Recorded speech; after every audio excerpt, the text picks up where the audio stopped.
All right, hello, welcome back. This is a follow-up to, you might be wondering, well, if this is number 156, why is yesterday 154? The answer is many days I have more than one adventure. So if you did not see yesterday's, it would really be helpful for you to go back and watch that very briefly. I'm here mixing up paints. Maybe you want to watch me mix up paints, do you? Yeah, I actually had intended to do this before I got online, and then I went and forgot at the last minute. You'll notice several things. Number one, especially if you know me as an artist, I am using an obscenely small brush. A number one, this is the kind of brush that I rail against, hail against, swear off, force swear. There's a lot of swearing going around here. This is the kind of brush that I tell people, don't use that kind of brush. But, wait, you want to see my face? I know, deep down you do, right? Okay, but every rule has an exception. And today, this is one of those exceptions.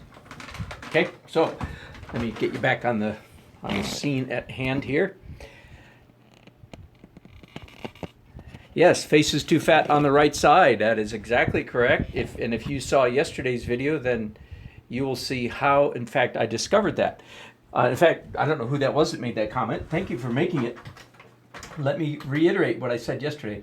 Why is it that other people can see the errors and mistakes in one's portrait faster than one can, to use the archaic form of the language? Why is it that other people can see the mistakes faster than the artist can? This is a trivia question. Ready? Go.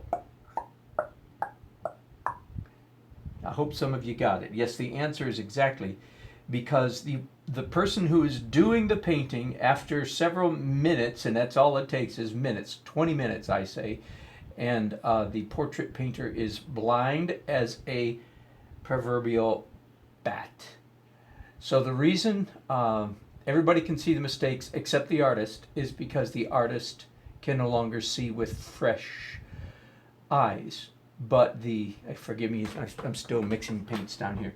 But other people can come in and see mistakes fairly quickly and easily. Why? Because they're looking at it through fresh eyes. So yesterday actually was a primer, a class on how to get around that problem.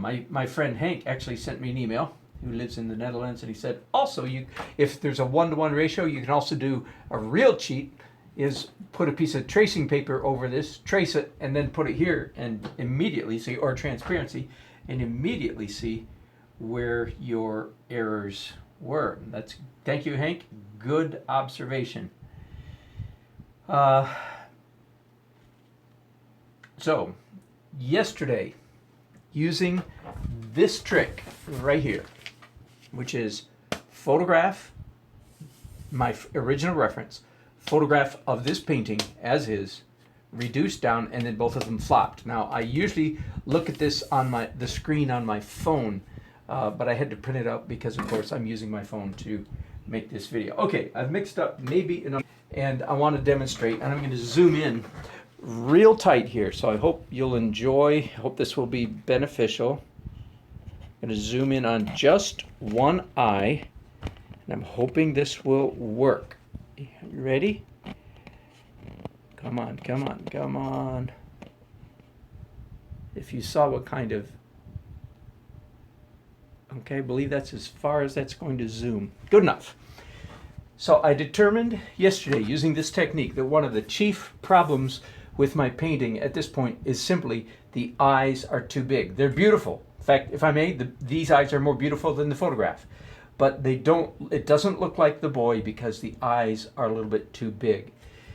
So I have to make the eyes smaller. Here's all this lesson is about tweaking features, details like this. And I want a little bit more light on this subject. In a word, if you discover that there's something wrong with you're painting, like the eyes, nose, mouth, ears, something are too far left, right, up or down, or too large or too small, resist the temptation. I'm going to take this off. Resist the temptation to get angry and blow your stack. Instead, it is not a difficult fix. Now, the first thing I want to figure out is if his pupil is too. I'm going to start at the center, his pupil, and work out in concentric circles. And I'm deciding that, yes, actually, his pupil is a tiny bit, if not too big, at least too low. So I've mixed up some. So look at the way I'm holding my brush. Like this, again, the kind of stuff that I rant and rave about is I never use a brush that size. That's the kind of thing I say all the time to my students. Never use a brush that size. And I also say never hold a brush in that control freak manner. That's the rule. This is the exception to the rule. When you're doing some corrective surgery, then that rule is out the window. Now the trick is to do this without making it look like you did it. Okay, so I've reduced his iris ever so slightly. Next step is reduced his pupil. Next step is reduce his iris. Sorry for the confusion. Sometimes when I paint and talk at the same time, I get my words tangled up. Better to get my words tangled up than my painting tangled up. So what I'm going to do, you can see that there is a slight dark rim, as there is with most people, a slight dark rim around his iris, right? And so, but the iris is too big. So that's the next thing out. I'm going to repaint that dark rim in a little bit smaller than I had it now. So again, the temptation when you find you've made a mistake like this is to, especially if the paint is all wet, the temptation is to get mad, and is to get mad and scrub out and get irritated and, you know, all that kind of stuff. Irritation, anger, blah, blah, blah. Very counterproductive attitudes when you're painting. Don't do that, because, in fact, you're going to use all of your erroneous lines or marks as guidelines. So I don't know if you can even see this here, but I have now, on this eye, redrawn the dark ring around his iris slightly smaller. Now I'm going to go in here and work on the quote-unquote whites of his eyes. Now, while I'm talking about whites of eyes, I really need to emphasize something. It's unfortunate that in the English language we call this the whites of the eyes, because it has ruined more portraits than you can even imagine, because the word white makes us think they're white. And look, is that white? Not even close. Even over here where it's the lightest, it is so far. Are you with me? Let me do this for a second. This is laminated, by the way, on purpose. It is so far away from white. It's not even funny. Here's white. Are you with me? Do you see how the lightest part of the white of his eye, do you see how dark it is compared to white paint? Let me do that again. Some of you need to see that again, because some of you need to be permanently healed of this mistake. We call them the whites of the eyes, so people paint them white because we call them white. But there's the lightest part of the white of his eye, and let me compare it to a dab of titanium white. Oh my goodness. On a value scale, on a 10-degree value scale, that would be at least 2, probably 3 ticks, maybe 4 ticks away from white. Is that enough? Boy, you'll never paint those whites white again, will you? So it's unfortunate that we call them whites, because it confuses and ruins many, many possibly good paintings. So again, I'm going to come in here holding my brush in the god-awful control freak grip, I call this.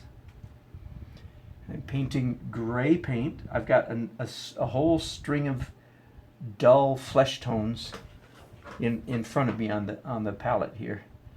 I won't move you because it's too difficult to get it back. Okay, so way up here, now his iris is smaller.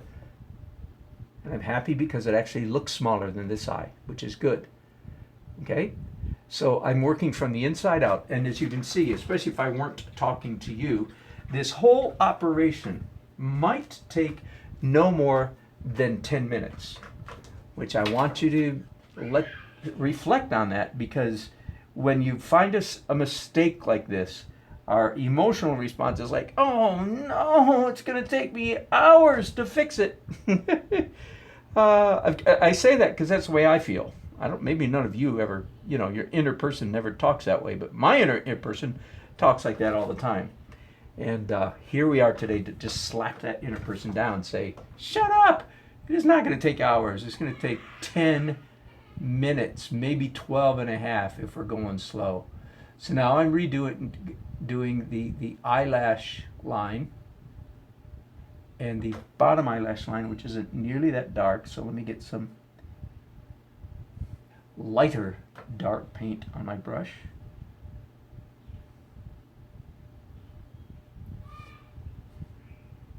Look at that control grip. Is that just crazy? Okay, and of course now I want to make other improvements. Like right now I'm just discovering, oh wait a minute. This arc underneath this eye right here, first of all, it's barely there, and secondly, it's pinkish. So let me come in with some barely pinkish color to go on top of that gray. Are you with me? Barely pink, we call it. Barely pink.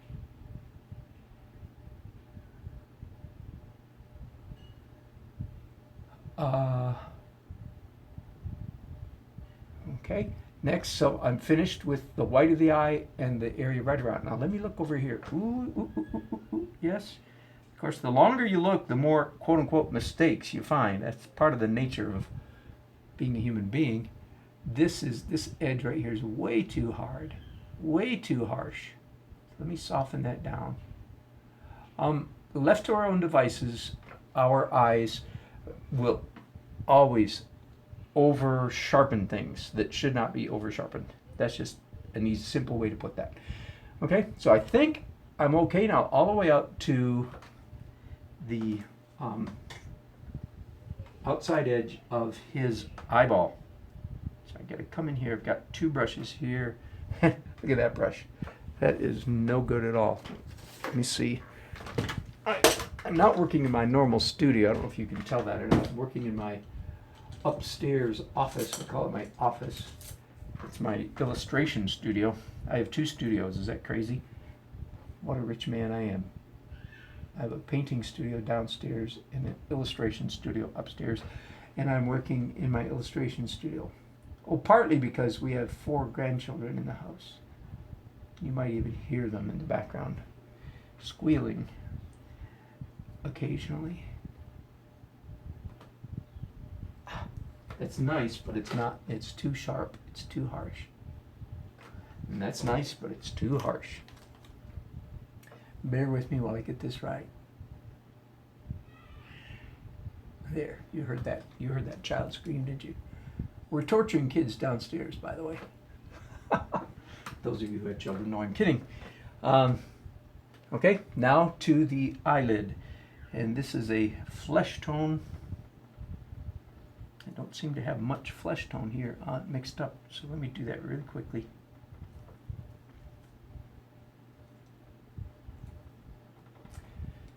Once again, way too bright, way too light. Woohoo!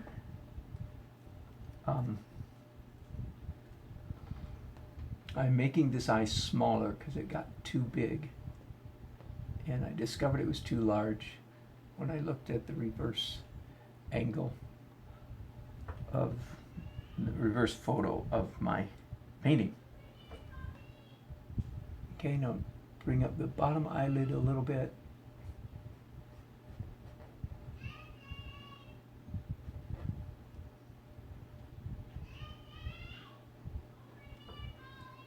And now I need to bring the fold of his upper eyelid down. It's too high.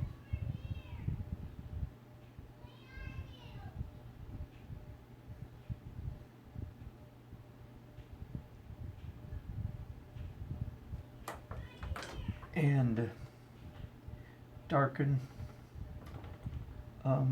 underneath. I wish I had a separate camera on my palette, paint palette, so you could watch, so you could follow me in mixing paints. Not that it's exciting at all, but it's dreadfully boring when you can't see it. I'm sorry about that. But these videos, these live videos are anything but sophisticated. Okay, so I've tried, yeah, pretty close. So raise up that highlight, make it smaller, bring it up. Same thing over here, just a little bit. And now, if I bring the light area down into the fold of his eyelid, I should be done. Now, I can spend as much time as I want going back and tweaking the colors and shades and edges and so forth of this new eyeball. But I have successfully made his eye smaller.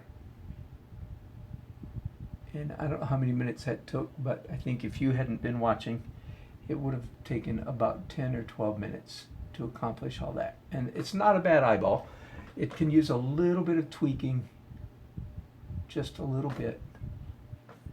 But you can see now this eye is smaller than this one, so I think I've accomplished, and it looks still quite a bit like this eye. Now there's a number of other things about his face that let me show you.